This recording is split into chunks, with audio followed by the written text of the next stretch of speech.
Every crime is a wound on the world. We're here to dissect it, layer by layer, to find the truth buried within. This is Anatomy of Crime. The woods of Foxstone Park in Vienna, Virginia, are aggressively, almost artificially pleasant. It's a suburban slice of nature, a place of jogging trails, playgrounds, and the quiet rustle of leaves underfoot. It feels safe, predictable. It's the kind of place where nothing of consequence is supposed to happen. But on certain days, over many years, this quiet park became a silent battlefield. In the Cold War and its aftermath, it was a place of transfer, a clandestine post office box where the fate of nations, the lives of men, and the security of a superpower were left under a wooden footbridge, wrapped in a black plastic trash bag. The man who walked these trails was not a character from a spy novel. He was not a slick foreign agent with a fake passport and a cyanide pill. He was a creature of the suburbs he haunted. He was a father, a husband, a man who attended church and worked a government job. His name was Robert Hanssen, and he was a supervisory special agent of the Federal Bureau of Investigation. The object he would leave behind wasn't just a package. It was a wound. Inside were documents, names, and technical secrets stolen from the very heart of American intelligence. The act itself was a paradox. A senior FBI agent, a man sworn to hunt spies, was in fact the most damaging mole in the Bureau's history. For 22 years, he lived a lie so profound, so complete, that it called into question the very competence of the institution he served. He was a ghost hiding in the machine, a traitor in a gray suit, walking the halls of the J. Edgar Hoover building with the nation's secrets tucked away in his mind, ready to be sold. His story is not just one of espionage. It's a story of profound psychological complexity, of deep-seated resentments, and of a moral hollowness that allowed one man to betray his colleagues, his family, and his country, all while projecting an image of piety and patriotism. Today, on Anatomy of Crime, we dissect the anatomy of a betrayal. We will move beyond the headlines of Spy vs. Spy and delve into the intricate, baffling psychology of Robert Hanssen. We will explore how a man entrusted with protecting America's secrets became their most prolific vendor. We will examine the operational tradecraft that allowed him to operate for over 2 decades without detection, and the catastrophic institutional blindness that made his treason possible. This is the story of the mole hunter, who was the mole, and the devastating question he left in his wake. If you cannot trust the man assigned to catch the traitor, who can you trust at all? Robert Philip Hanssen was born on April 18, 1944, in Chicago, Illinois. To understand the man, you must first understand the father. Howard Hanssen was a Chicago police officer, a man who cast a long and severe shadow over his son's life. By all accounts, Howard was a rigid, emotionally distant, and psychologically abusive figure. He practiced a form of parenting that seemed designed to break a child's spirit rather than build it. He would deride Robert for being weak, for failing at sports, for not living up to an impossible standard of masculinity. In one infamous and cruel episode, Howard deliberately engineered a situation for his son to fail his driver's test, only to mock him for the failure he himself had orchestrated. This was the environment Robert grew up in, a world of conditional love, constant criticism, and the lingering sense that he would never, ever be good enough. This paternal pressure appears to have instilled in Hanssen a deep-seated inferiority complex, which he would spend his entire life attempting to mask with a veneer of intellectual superiority. He was awkward, introverted, and struggled to connect with his peers. Instead, he retreated into a world of books and fantasy, a world where he could be the hero. He became fascinated with espionage, devouring books like The Philby Conspiracy, the story of Kim Philby, the high-ranking British intelligence officer who was secretly a Soviet mole. For a young man feeling powerless and overlooked, the world of spies, a world of secrets, double lives, and immense hidden influence, must have held an intoxicating appeal. It was a world where the quiet, unassuming man in the background could secretly hold all the cards. He attended Knox College, where he studied chemistry and Russian, a combination that hinted at a future in intelligence. He was, by most accounts, unremarkable. After college, he enrolled in dental school but dropped out, eventually earning an MBA in accounting and information systems from Northwestern University. It was during this period he met Bernadette Walk, known as Bonnie. She was a devout Catholic from a large, traditional family. Her faith and her values seemed to provide an anchor for the drifting Hanssen. He converted to Catholicism to marry her, and they soon became involved with Opus Dei, a conservative Catholic organization that emphasizes finding God in everyday life and professional work. On the surface, it was a picture of American wholesomeness. A young, educated couple, building a life grounded in faith and family. They would go on to have 6 children. After a brief and unfulfilling stint as an accountant, Hanssen pursued his father's line of work, but with a federal ambition. He joined the Chicago Police Department in 1972, working as an internal affairs investigator, tasked with rooting out corruption. It was his first taste of hunting for betrayers from within. But his sights were set higher.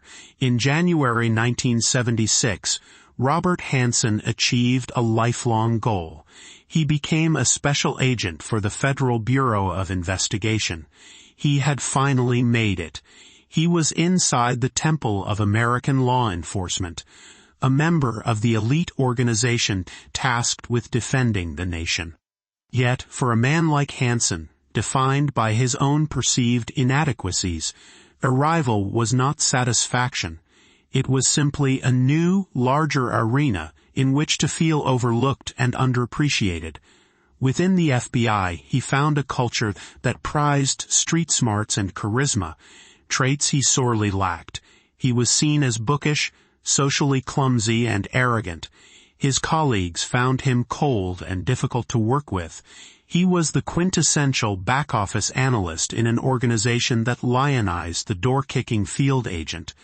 The seeds of resentment, planted long ago in a Chicago home, were finding fertile ground in the halls of the FBI. In 1979, Robert Hanssen was working in the FBI's New York field office, assigned to a counterintelligence squad focused on Soviet intelligence officers. He was a small cog in a vast machine, a man with a mortgage, a growing family, and a simmering sense of professional disappointment. It was here, just 3 years into his career as a special agent, that he decided to cross a line from which there is no return. He walked into the offices of Amtorg, a Soviet trading corporation in Manhattan that was a known front for the GRU, Soviet military intelligence. He carried with him an anonymous letter offering his services as a spy. His motivation, as he would later claim, was purely financial. He wanted money, and he believed he possessed something valuable to sell. His first act of treason was a devastating one. He provided the GRU with the identity of one of the most important American assets inside the Soviet Union, General Dmitry Polyakov, codenamed Top Hat by the CIA and Bourbon by the FBI. Polyakov was a high-ranking GRU officer who had been secretly spying for the United States for nearly 2 decades. He had provided an immense volume of critical intelligence, giving the U.S. an unprecedented window into Soviet military strategy and capabilities. Revealing his identity was not the act of a novice dipping his toes in the water. It was a cannonball into the deep end of espionage. It was a betrayal of the highest magnitude, one that would ultimately lead to Polyakov's arrest and execution years later. For this catastrophic breach, Hanssen was paid approximately $20,000. He had proven to himself that he could do it. He could outsmart the system. He was the secret master of the game, a fact known only to him and his Soviet handlers. He operated under the bland pseudonym Ramon Garcia, yet almost as quickly as it began, this first chapter of his spying career came to a bizarre and abrupt end. In 1980, his wife Bonnie discovered evidence of his espionage, cash and documents hidden in their home. In a tearful confrontation, Hanssen confessed. He claimed he had simply been feeding the Soviets disinformation, trying to trick them. Bonnie, a woman of deep faith, was horrified. She insisted he see a priest. They went to a priest associated with Opus Dei, and Hanssen confessed his sins. The priest, acting within the seal of the confessional, reportedly urged Hanssen to stop his activities immediately and to donate the money he had received to charity. For a time it seemed that Hanssen had listened. He broke off contact with the GRU. He told Bonnie it was over. The crisis seemed to have passed. The family moved on. The FBI remained completely unaware that one of its own agents had just sold out a crucial national asset. Robert Hanssen had stared into the abyss, confessed, and seemingly stepped back from the edge. But the darkness he had discovered within himself had not gone away. It was merely dormant, waiting for the right combination of resentment, ego, and opportunity to reawaken. For nearly 5 years, Robert Hanssen played the part of the redeemed man. He was transferred to the FBI's headquarters in Washington, D.C., where he worked on budget analysis.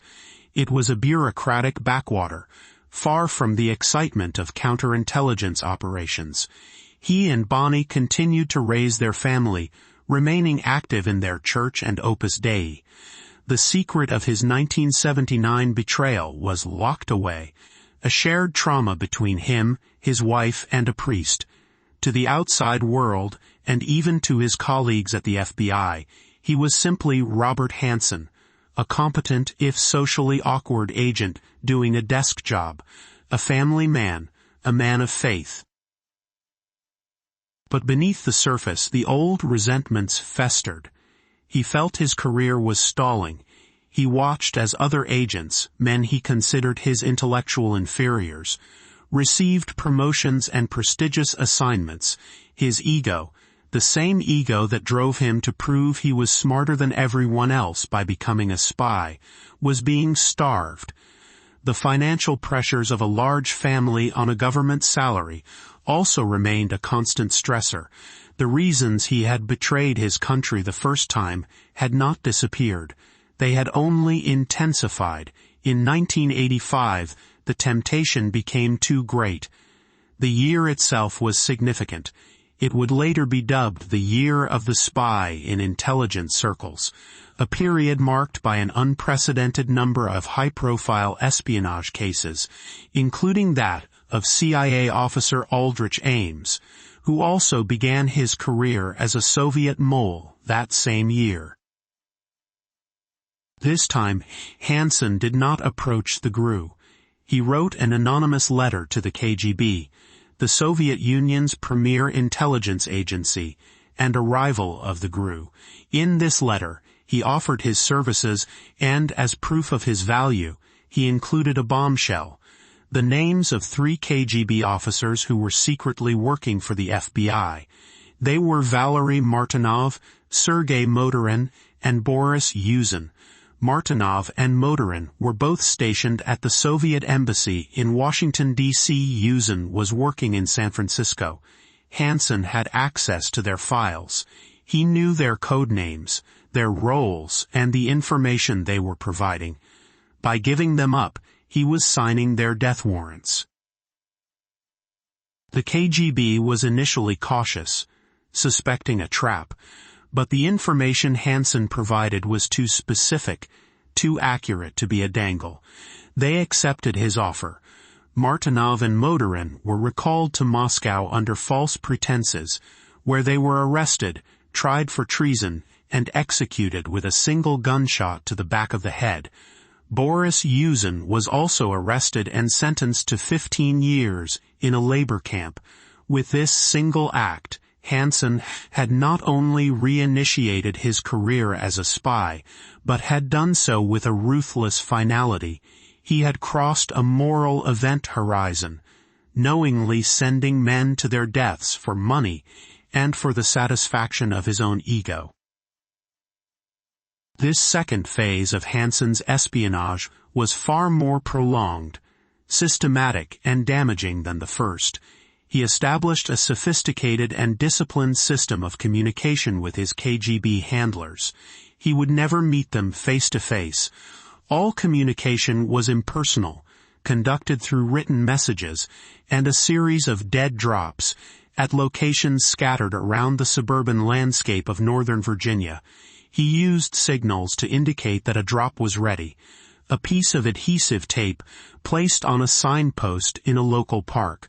The exchange of packages, his intelligence for their cash, would then take place at a prearranged, secluded spot, often under a bridge or alongside a creek. His operational security was meticulous.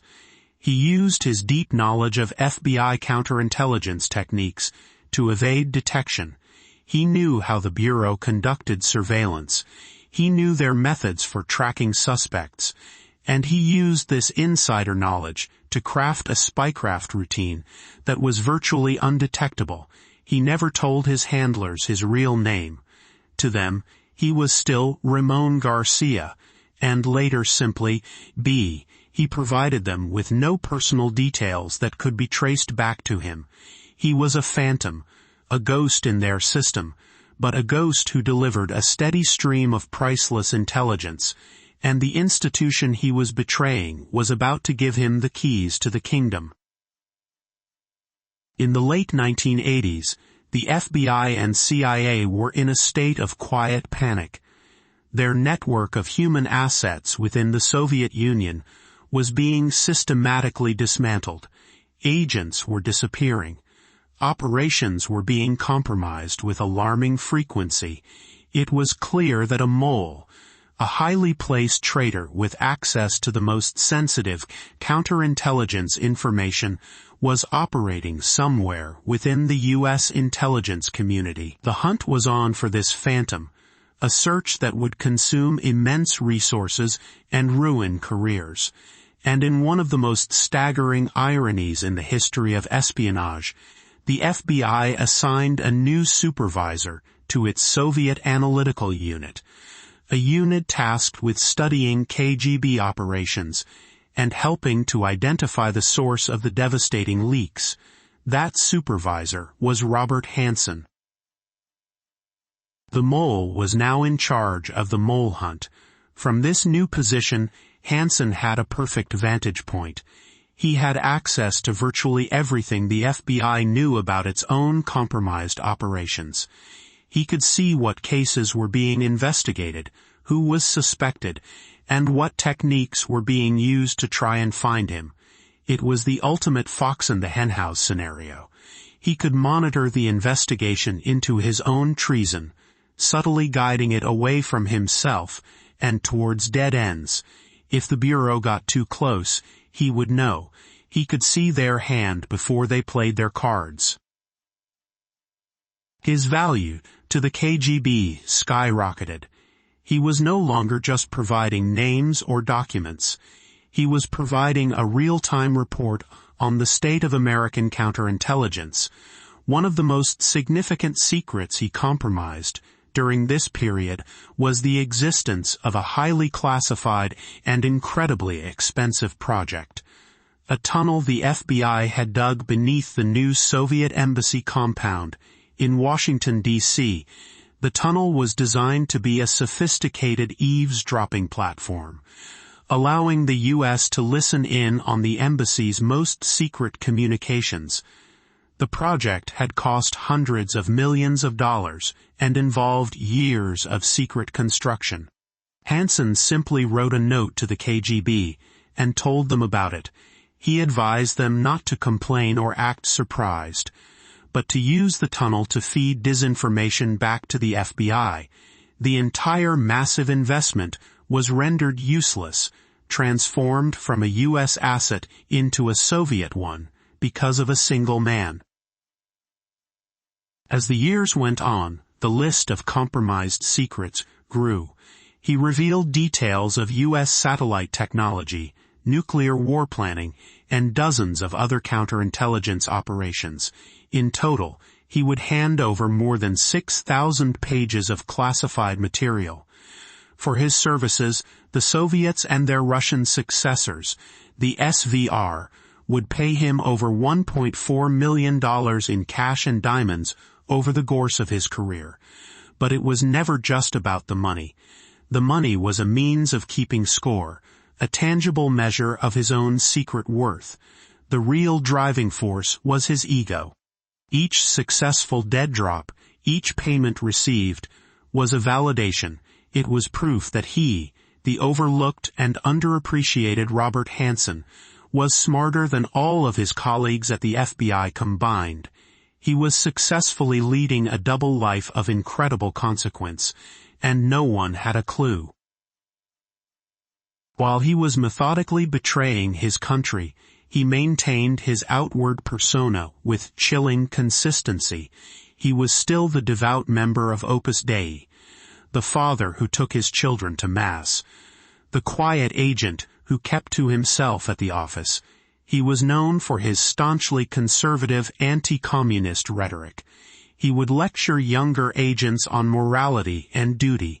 It was a masterful performance. But behind the mask, other, darker compulsions were also at play. In his communications with his handlers, he began quoting poetry and the words of General George S. Patton. He would rant about the moral decay of American society. The letters reveal a mind filled with a strange mixture of arrogance, self-pity, and philosophical rambling. He also engaged in bizarre personal betrayals, secretly filming sexual encounters with his wife and sharing the tapes with a friend. He posted sexually explicit stories about his wife on early internet forums, inviting strangers to contact her. This pattern of secret, compartmentalized betrayal seemed to be a core part of his psychology, extending from his professional life into the most intimate corners of his personal life. Meanwhile, the hunt for the mole continued. The FBI and CIA, desperate to stop the hemorrhaging of information, focused their suspicions on a CIA officer named Brian Kelly.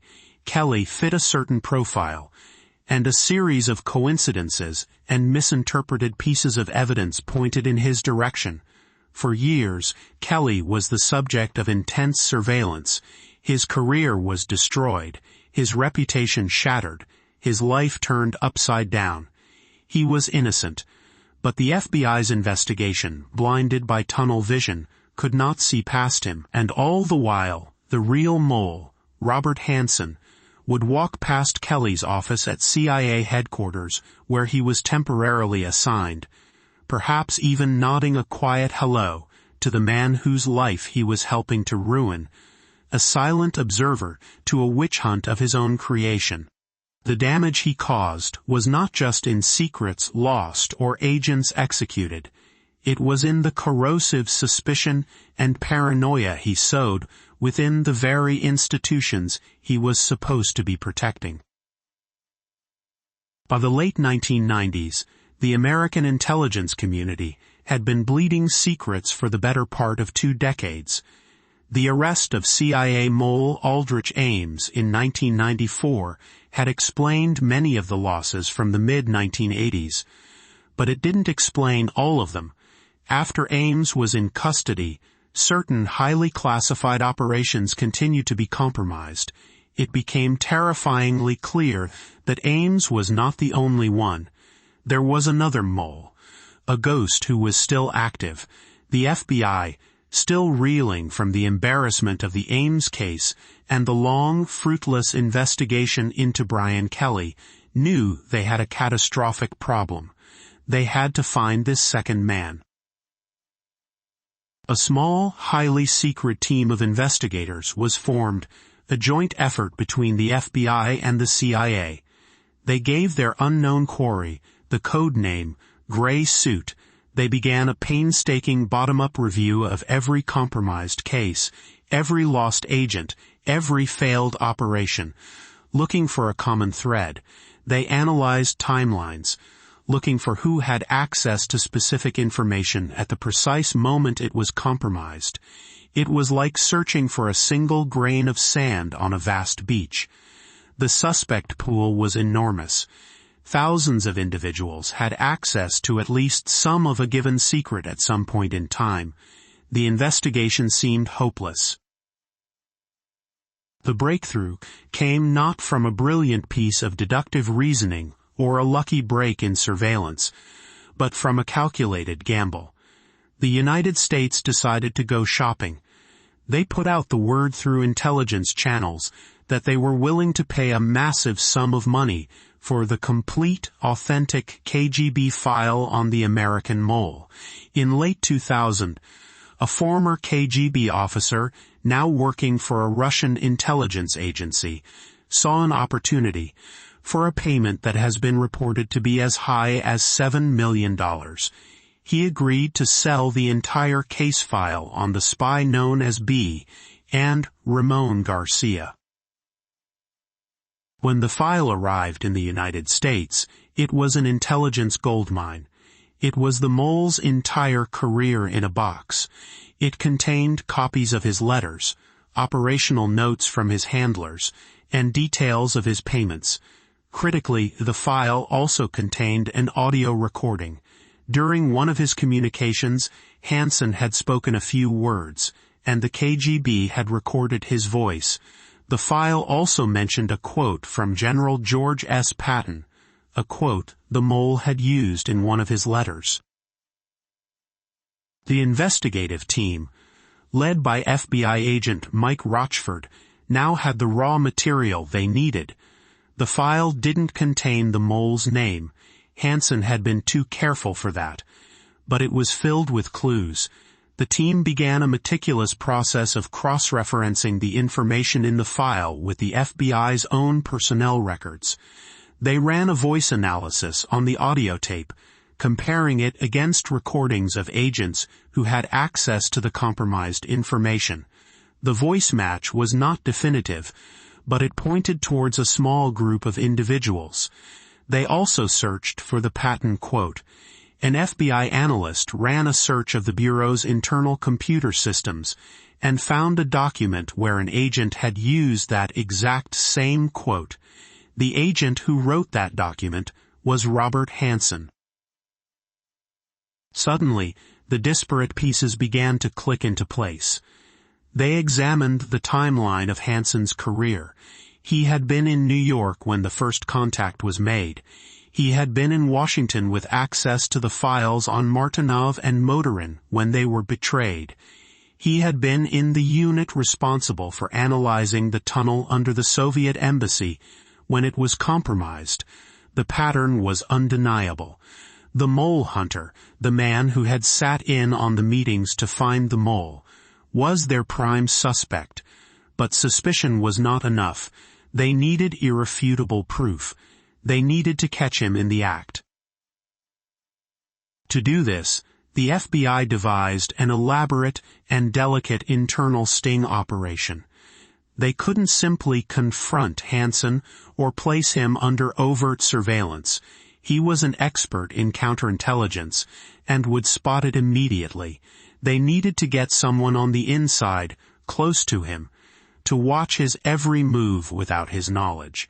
They promoted Hanssen to a newly created position in charge of FBI computer security, a job that was largely fictional. It was a pretext to get him out of his old position and into a new office where they could control his environment, and they assigned him a new assistant, a young, ambitious FBI agent named Eric O'Neill. O'Neill was told that his job was to work as Hanssen's clerk, but his real mission was to spy on him. He was told Hanssen was a sexual deviant and that the Bureau was investigating his behavior. The true nature of the investigation, that Hanssen was suspected of being the most damaging spy in FBI history, was kept from O'Neill at first to ensure his reactions were genuine.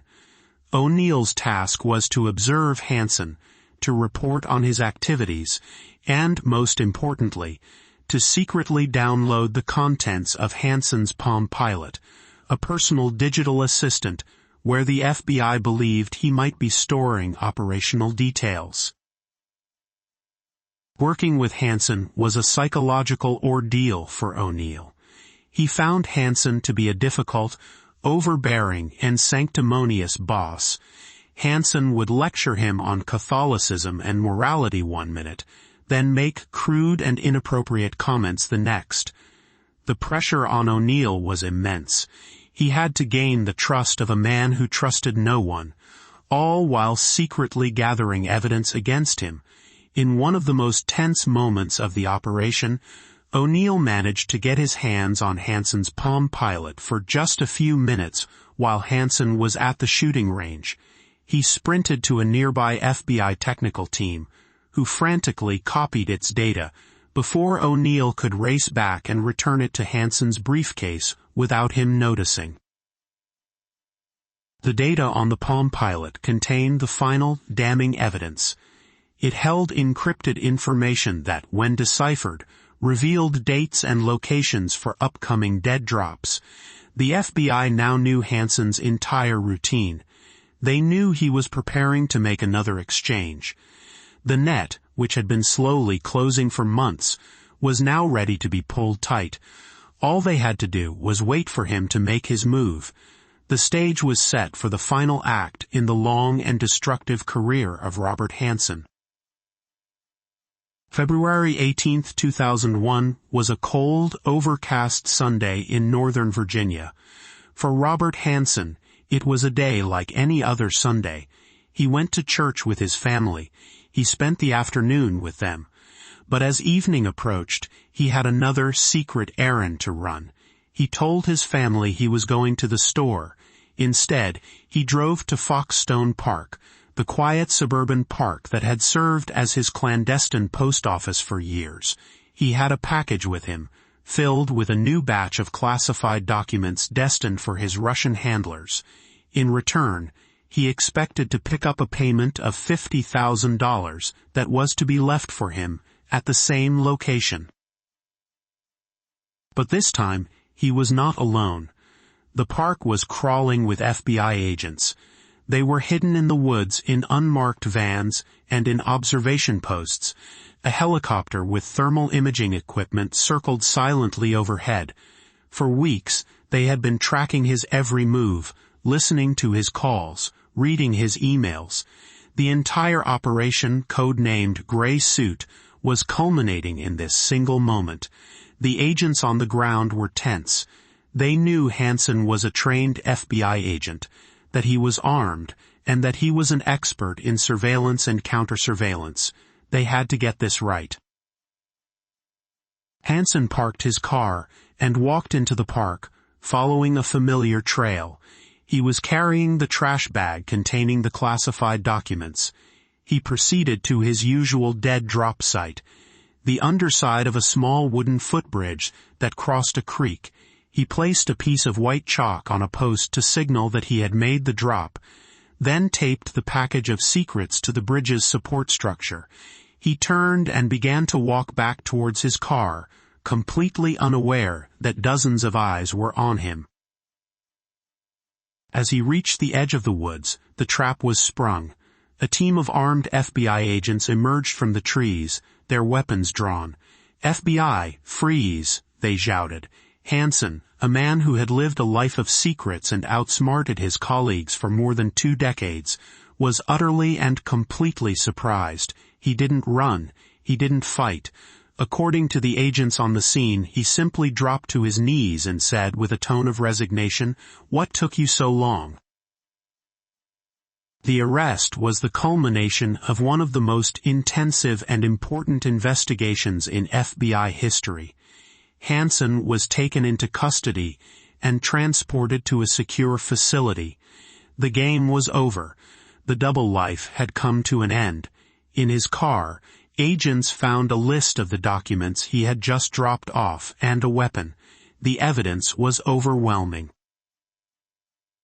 His betrayal sent shockwaves through the entire U.S. government. The fact that a man so senior, so deeply embedded within the Bureau's counterintelligence division, could operate as a spy for so long was a devastating indictment of the FBI's internal security procedures.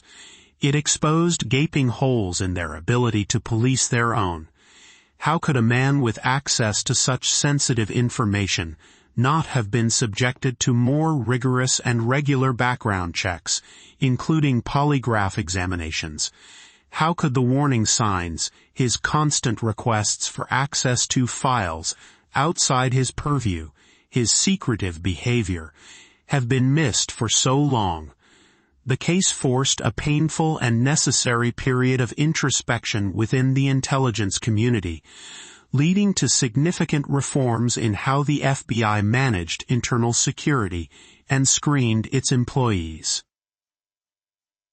Faced with a mountain of evidence and the prospect of the death penalty for his crimes of espionage, Robert Hanssen agreed to cooperate with the government. He pleaded guilty to 15 counts of espionage and conspiracy in exchange for his life.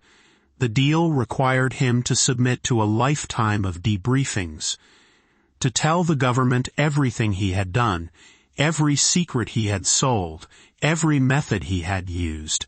For months, he sat across from the very agents he had once worked alongside and systematically detailed the full extent of his 22-year betrayal. He described how he had used the FBI's own computer systems to search for classified information, how he had copied documents, and how he had used his knowledge of bureau procedures to avoid detection.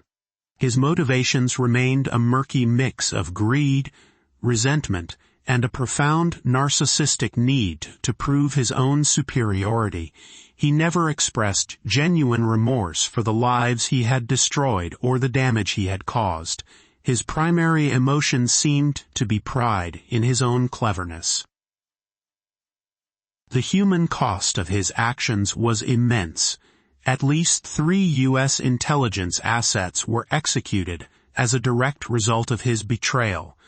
Dozens of other operations were compromised. The full scope of the damage to national security is, in some ways, immeasurable. He didn't just sell documents, he sold trust. He eroded the confidence between America's intelligence agencies and undermined the faith of the American people in the institutions designed to protect them. The case of Robert Hanssen became a cautionary tale, a brutal lesson in the dangers of institutional arrogance and the capacity for betrayal that can exist even in the most trusted of individuals. Robert Hanssen was sentenced to life in prison without the possibility of parole. He was sent to the ADX Florence Supermax prison in Colorado, the most secure federal prison in the United States, a place designed to hold inmates who pose the highest possible security risk. He spent the remainder of his life in solitary confinement, locked in a concrete cell for 23 hours a day. The man who craved secret power and influence was reduced to a world that was 7 feet by 12 feet. The spy who haunted the parks of suburban Virginia was now a ghost in a concrete box, his name forever a synonym for treason. He died in his cell on June 5, 2023, at the age of 79. And so we return to the central theme, the anatomy of this betrayal. What makes the case of Robert Hanssen so uniquely chilling? It is not merely the scale of the secrets he sold, or the length of his career as a spy. It is the profound dissonance between the man he pretended to be and the man he truly was. He weaponized the very values he claimed to hold dear. He used his image as a devout Catholic and a moralizing patriot as the perfect cover, a cloak of piety, to hide a core of profound corruption. His colleagues saw a man who was rigid and difficult, but fundamentally loyal. They never suspected that his sanctimonious lectures on duty and honor were a form of psychological misdirection, a smokescreen to hide his own treachery. The anatomy of his betrayal is rooted in a psychology of deep-seated narcissism and resentment.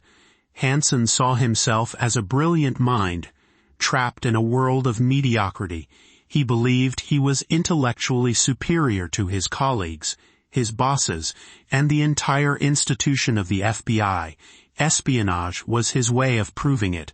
It was a secret game that only he was playing, and for 22 years he was winning.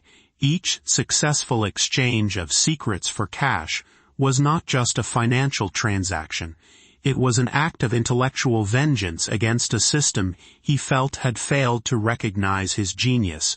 He wasn't just selling secrets.